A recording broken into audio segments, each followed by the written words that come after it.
Hi students. आज हम एक और एग्जाम्पल के बारे में बात करने जा रहे हैं। हमने ऑलरेडी मैट्रिक्स स्पेसेस में दो एग्जाम्पल्स के बारे में डिस्कशन किया, जिसमें से पहली एग्जाम्पल हमने देखी यूजुअल मैट्रिक क्या होती है और दूसरा हमने देखा कि डिस्क्रीट मैट्रिक क्या होती है। अगर अभी तक आपको वो पता नहीं है तो आप मेरे प्रीवियस दो वीडियोस देख सकते हैं, वहाँ से आपको इन्फॉर्मेशन मिल जाएगी उन दोनों एग्जाम्पल्स के बारे में। आज की इस एग्जाम्पल में हम ये देखेंगे कि अगर हमारे पास कोई भी एक स्पेस होती है, से you have a space x, let me draw for you. Suppose you have a space x, this is your space x, and you are not bounded for only one metric in x। इसका ये मतलब है कि आप खाली इस space x के ऊपर बस एक ही मैट्रिक डिफाइन नहीं कर सकते हो, आपके पास बहुत सारे ऑप्शंस होते हैं। इवन एक मैट्रिक अगर आपके पास है, आप उस मैट्रिक की मदद से इसके ऊपर एक और मैट्रिक डिफाइन कर सकते हो। मान लीजिए इस x के साथ एक मैट्रिक d एसोसिएट है, हम इस d की मदद से एक और मैट्रिक डेवलप कर सकते हैं d डैश, वो एक और मैट्रिक डेवलप हो जाएगी एंड ऑब्वियसली वो तो मैट्रिक होगी ही एंड वो भी इसके साथ मिलकर एक मैट्रिक स्पेस बनाएगी। इसी को हम देखेंगे आज एक एग्जाम्पल्स की फॉर्म में। सो दिस इज एन एग्जाम्पल। मैं एग्जाम्पल और प्रूफ इनका दोनों आपको दे दूंगा, आप इसको एज एग्जाम्पल एज थ्योरम भी लिख सकते हो, बट ज़्यादा बेस्ट एग्जाम्पल ही रहेगा because we are dealing this time examples on metrics spaces. तो लेट कीजिए कि हमारे पास एक x, d जो है ये हमारे पास एक मैट्रिक्स स्पेस है और ये गिवन है कि ये मैट्रिक्स स्पेस है, उधरी से बोल रहा है कि ये मैट्रिक्स स्पेस है। Be a matrix space,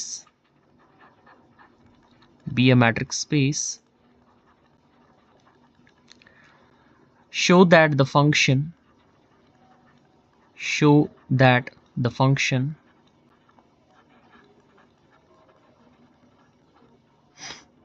d dash defined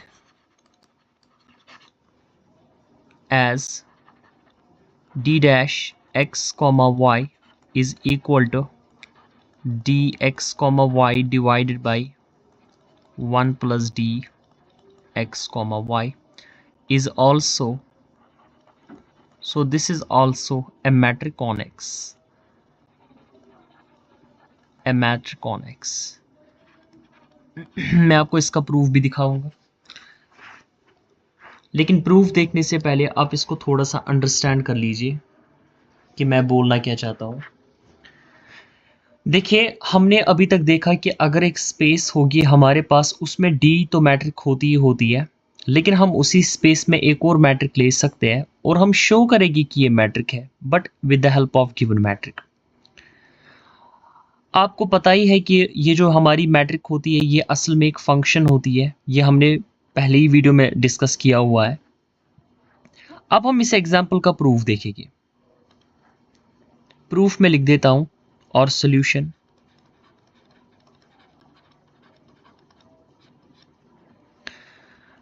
सबसे पहली कंडीशन जो हमें दिखानी है इसको मैट्रिक प्रूव करने के लिए, वो हमें पता है कि हमें d dash x comma y को ग्रेटर और इक्वल टू 0 दिखाना है for all x comma y belonging to x, यानी कि यहाँ x यहाँ y, ये कंडीशन हमें दिखानी है।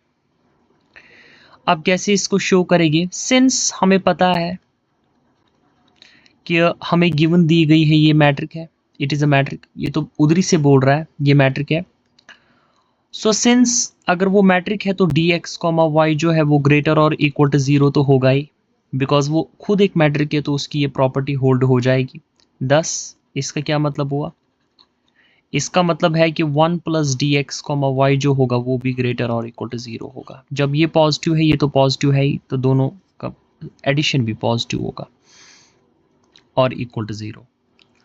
देयरफॉर इसका मतलब ये है कि अगर हम डी एक्स कॉमा वाई ले लेंगे, डिवाइड बाई करेंगे इसको 1 plus d x comma y, ये क्वांटिटी जो है ये भी आपकी पॉजिटिव ही होगी, ऊपर भी पॉजिटिव नीचे भी पॉजिटिव, ओवरऑल पॉजिटिव है। अब बट व्हाट इज दिस? ये तो हमारे पास डिफाइंड है d dash x comma y, so this is greater और इक्वल टू 0, यही हमें दिखाना था। एंड क्योंकि ये कंडीशन ट्रू थी for all x comma y के लिए belonging to X, same for this and therefore for this also. This complete is the first part. दूसरी चीज जो हमें यहाँ पर दिखानी है, हमें दिखाना है कि जो d dash x comma y है वो अगर इक्वल टू 0 है, ये इफ एंड ओनली इफ है जब x इक्वल टू होगा y के।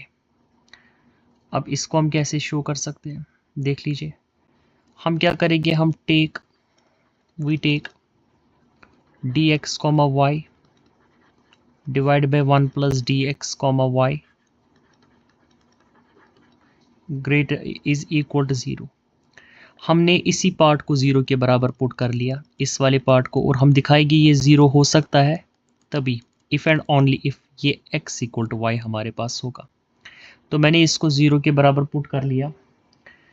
इसका मतलब क्या है, अगर ये 0 के बराबर होगा इसका मतलब ये तभी पॉसिबल है, इफ़ एंड ओनली इफ़ ये चीज़ तभी 0 के बराबर हो सकती है जब हमारा डी एक्स कॉमा वाई जो है वो 0 के बराबर होगा।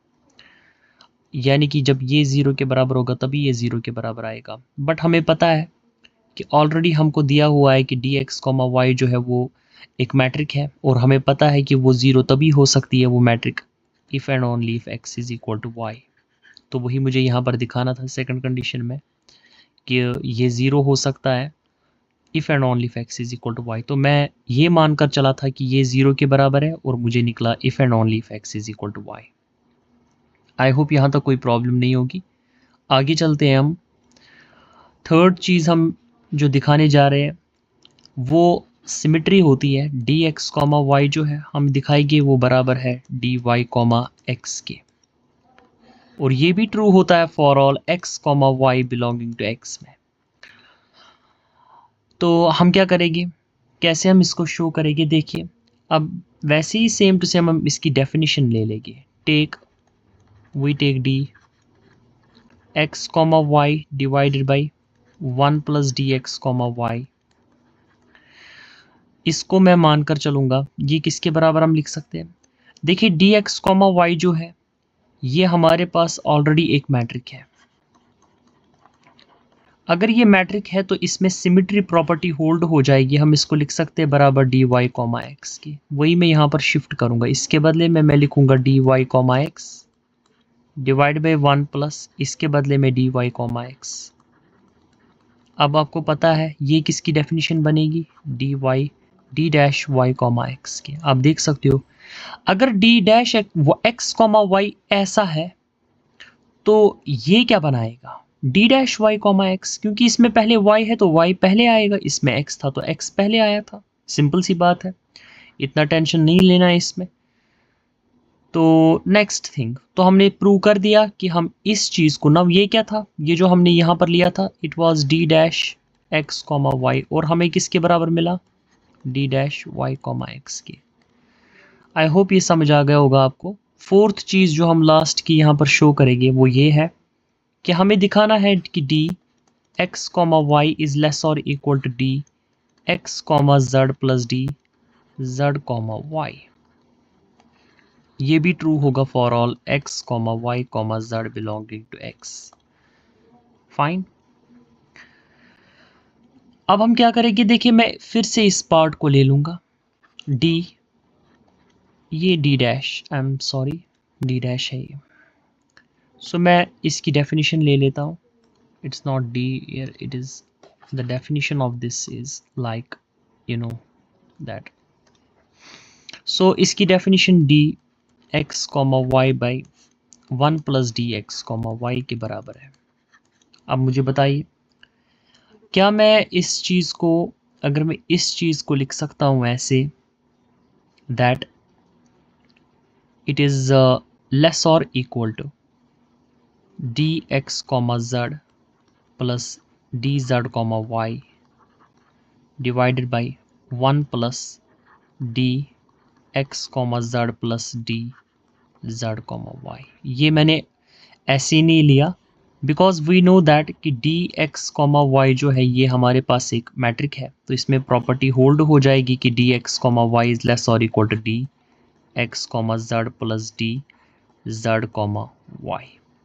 वही मैंने इसके बदले में यहाँ पर लिख दिया, इसके बदले में भी यहाँ पर भी लिख दिया एज, क्योंकि ये लेस और इक्वल टू था पहले ही, तो इसीलिए ये चीज़ लेस और इक्वल टू में शिफ्ट हो गई। Is that fine? अब ये डिनोमिनेटर हम इसको अलग से दे देंगे और ये इसको अलग से दे देंगे। So which can be written as d x comma z divided by 1 plus d x comma z plus d z comma y. Same to same इसको अलग से देते हैं d z comma y divide by 1 plus d x comma z plus d z comma y. Fine, I hope यहाँ तक कोई problem नहीं होगी। लेकिन आप देखिए ये चीज़ आप चाहो तो यहाँ पर लेस और इक्वल टू लिख सकते हो आप। ये चीज़ अगर ध्यान से देख लीजिए, अगर इसके डिनोमिनेटर में हम एक टर्म को कम करेंगे तो ओवरऑल ये वाली टर्म नीचे वाली जो मैं लिखने जा रहा हूँ टर्म उससे छोटी होगी। मैं लिख ही देता हूँ, फिर आपको समझ आ जाएगा कि मैं क्या कहना चाह रहा हूँ। I will write it less और equal to d x comma z divide by 1 plus d x comma z. मैंने बस इस टर्म को हटाया यहाँ से, और ऑब्वियसली इस टर्म को मैं हटाऊंगा तो ऊपर वाली टर्म पूरी जो है वो इस वाली टर्म से जो हो जाएगी लेस और इक्वल टू, क्योंकि जब डिनोमिनेटर में कोई टर्म ज़्यादा होती है तो वो जो होता है वो कम हो जाता है, ओवरऑल वो कम हो जाता है। तो यहाँ पर मैंने इस डी जेड कॉमा वाई को जब हटाया तो ये वाली टर्म जो निकल कर अब आ गई मुझे, ये वाली टर्म ऊपर वाली टर्म से बड़ी होगी। अब आप ये नहीं सोचना कि मैं जब बोल रहा हूँ ये ऊपर वाली टर्म से बड़ी होगी तो मैंने ग्रेटर और इक्वल टू क्यों नहीं लिखा।